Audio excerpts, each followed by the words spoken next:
మన SVD construction నుంచి కొత్త ప్రాజెక్ట్ అండి. మన విజయవాడ ఉండవెల్లి సెంటర్ నుంచి దగ్గరలో ఈ 3 స్టేట్ల బిల్డింగ్ అండి.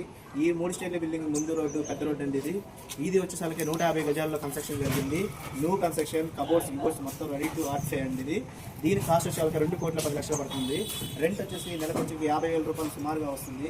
మీరు కాంటాక్ట్ చేయాలనుకుంటే కింద ఫోన్ నెంబర్ రోలింగ్ అవుతుంది, నన్ను కాంటాక్ట్ చేయండి.